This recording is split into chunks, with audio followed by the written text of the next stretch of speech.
Soyez bénis, bien-aimés dans le Seigneur. Soyez vraiment bénis et bonne année 2025. En tout cas, bonne année. J'ai pris pour vous et pour moi-même que les choses soient faciles. Si l'année passée, on a dit l'année des exploits, j'ai mené que l'année 2025 soit l'année de matérialisation de ces exploits. C'est vrai, nous avons prié ensemble, Dieu nous a écoutés, hein? Mais je voulais que l'année 2025, que nous puissions palper, que nous puissions toucher, hein? Saisir à la main ce que Dieu nous a donné, ce que Dieu a fait pour nous. C'est beaucoup. Je vous dis, c'est beaucoup ce que Dieu a fait. Mais l'année 2025, année de matérialisation. Ma prière, que vos projets réussissent. C'est ça ma prière. Ma prière pour vous, paix, joie, succès, bonheur et gloire dans votre vie. Ma prière, que Dieu s'occupe de vos ennemis, visibles et invisibles. Pas les ennemis que vous pensez être vos ennemis. Non, il y a des gens qui peuvent croire que c'est mon ennemi. En réalité, il n'est pas ton ennemi. Les véritables ennemis. Même les ennemis que vous ne connaissez pas. D'ailleurs, ils sont nombreux. Généralement, les véritables ennemis, on ne les connaît pas. Ceux qui nous combattent, on les connaît. On a une confusion. Le diable nous trompe sur l'identité de nos ennemis. Je prie au nom de Jésus que Dieu seul s'occupe de vos ennemis. Dieu seul qui s'occupe de vos ennemis, qui ne donne pas la paix à vos ennemis. Ma prière. De la même manière que Baratimée a jeté le manteau qui était sur lui, qui était le symbole de la honte, des blocages, de l'humiliation, des deuils. Je prie aussi que le manteau des problèmes qui vous accompagnent soit jeté. Le manteau de maladie soit jeté. Maladie, quel que soit sa qualificatif. Maladie incurable, maladie démoniaque, maladie spirituelle, quelle que soit la manière dont on qualifie ça, que ce manteau-là tombe de cette maladie-là et sentez-vous guéri. Vous avez vécu le temps de blocage. Tu te dis en toi-même, tout ce que j'essaie de faire, rien ne marche. Je prie au nom de Jésus, l'année 2025, que les choses marchent. Les fiancés qui ont fait longtemps. Écoutez, si pendant 2024, tu as été fiancé et tu es en train de cette année toujours fiancé, je parle comme un prophète et ne se terminera pas avec toi comme fiancé, mais comme un marié. Et si tu es dans les mariages, tu n'as pas de bébé, que Dieu te surprend avec un don, qu'il te donne un bébé. Les églises qui continuent à louer des parcelles, à être des locataires. Ma prière, que Dieu vous donne vos parcelles. Moi, j'ai appris que l'église commence le jour où Dieu vous donne un terrain. Tant que vous êtes locataire, vous n'avez pas encore d'église. Et c'est une souffrance et une humiliation. Je prie que Dieu vous dote des parcelles. Ma prière, et ça, j'ai toujours fait ça en secret. Nous, les pasteurs, nous avons besoin que Dieu nous donne les moyens. Un pasteur qui n'a pas les moyens, quelle que soit l'onction qu'il peut avoir, il ne sera jamais respecté. Je prie que Dieu vous donne les moyens.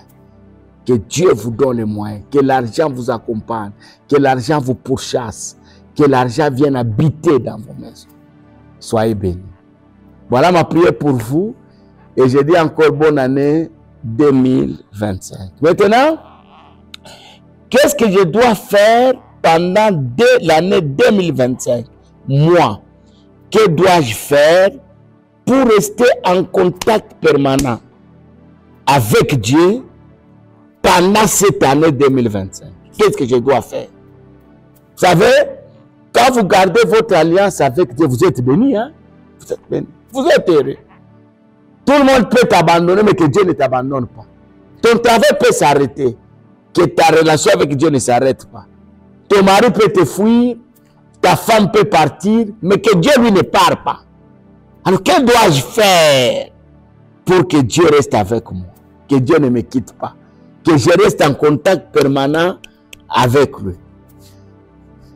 J'ai choisi quelques éléments en ce début d'année qui vont nous aider à garder réellement cette alliance avec le Seigneur. C'est un contact permanent.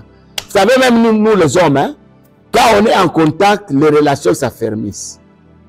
Quand on s'éloigne, on s'oublie même. On s'oublie. Parfois, on rencontre quelqu'un en route. Bonjour mon frère, comment ça va? Ça va, tu me reconnais encore? En tout cas, le visage me dit quelque chose, mais je n'ai plus d'idée. Pourquoi? Parce qu'on s'est séparés. On s'est séparés, mais quelqu'un avec qui on est chaque jour, même s'il m'appelle au téléphone avec un numéro inconnu, je sais déjà que c'est elle.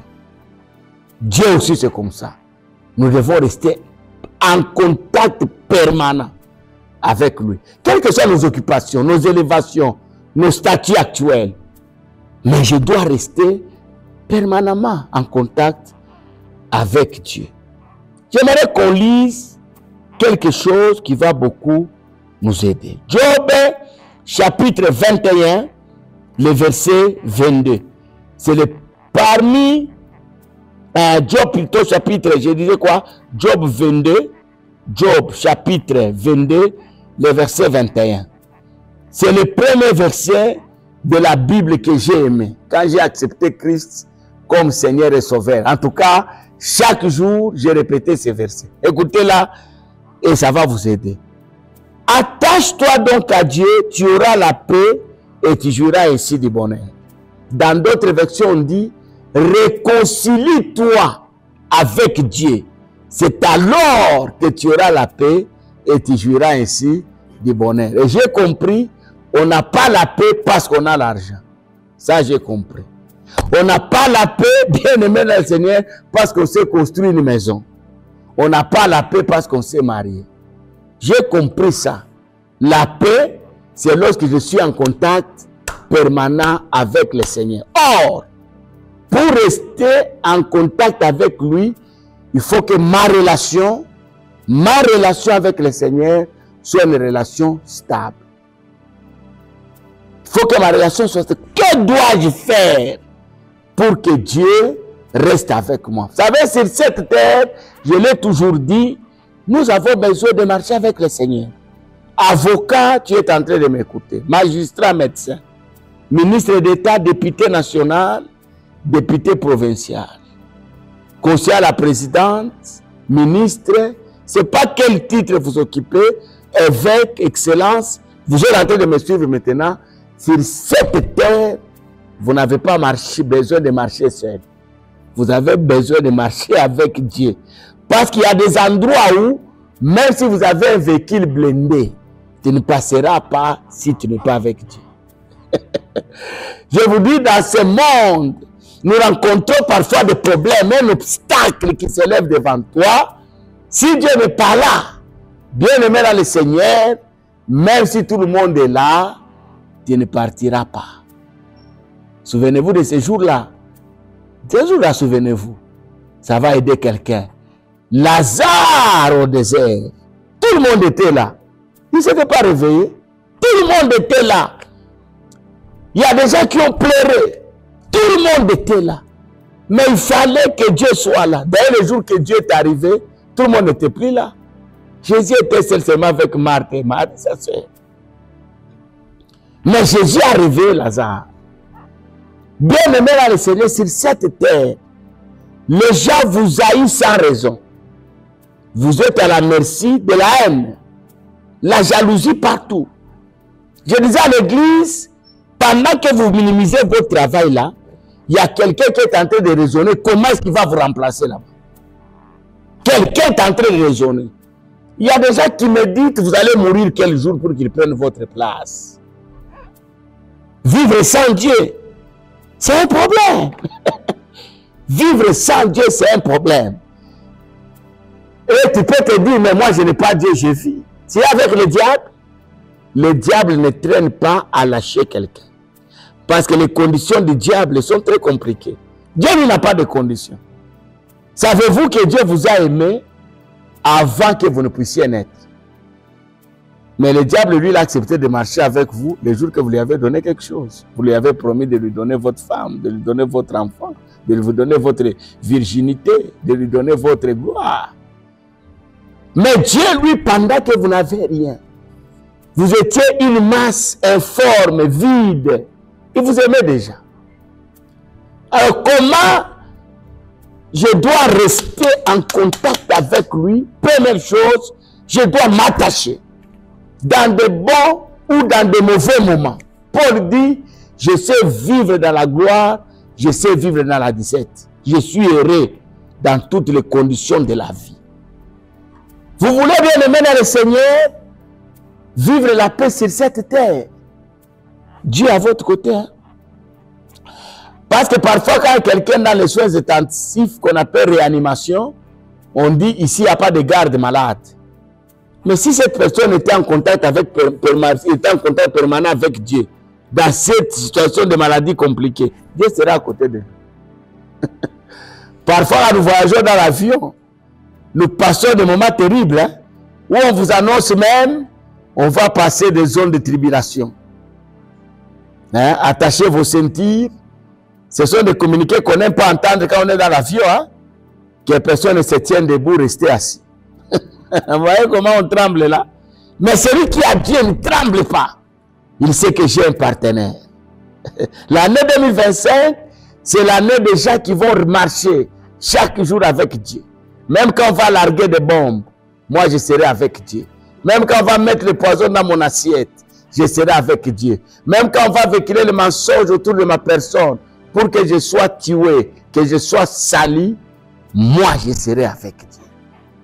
Vous voyez, l'année 2025, je parle comme un prophète, Dieu va matérialiser ce qu'il nous a promis. Mais pour que Dieu le matérialise, nous avons besoin de faire route ensemble avec lui. Route ensemble. Une fois, j'ai quitté au nom de l'évangile un quartier qu'on appelle Kinkumbwa, c'est loin. En Bouche, il n'avait plus. Il y avait moi, il y avait quelques pasteurs et quelques anciens de l'église, quelques bergers aussi. On a quitté cet endroit-là. On avait fait une très mauvaise route. On a quitté là-bas à 17 h. C'était une distance de 75 km. Je suis arrivé chez moi à 6 h du matin. Donc, 75 km, j'ai conduit toute la nuit. En brousse, dans de grands arbres, il y avait une forte pluie. Et toute la nuit, j'ai compris que même dans le noir, si quelqu'un est avec Dieu, il est en sécurité. Ce jour-là, j'ai compris. J'ai compris, bien aimé dans le Seigneur, les gens qui nous gardent dans nos passés qu'on appelle sentinelles, policiers, militaires, ne peuvent pas garder comme Dieu garde. J'ai compris ces jours. Toute la nuit au volant, toute la nuit, hein, de 17 h à 6 h du matin, en train de conduire. Toute la nuit en bouche, on ne rencontrait personne en route, en dehors des barrières des militaires. Bien aimé dans le Seigneur, j'aimerais dire à quelqu'un, l'année 2025, marche avec le Seigneur. Je ne dis pas que tout sera rose, mais tu seras soutenu en toutes choses. Soyez bénis et que mon Dieu de mon appel vous couvre et qu'il vous accompagne toute l'année. Et que n'oubliez pas d'aimer la vidéo, n'oubliez pas de la partager. Si vous n'êtes pas abonné, abonnez-vous. Bonne année chez vous, bonne année dans vos familles, au nom de Jésus. Amen.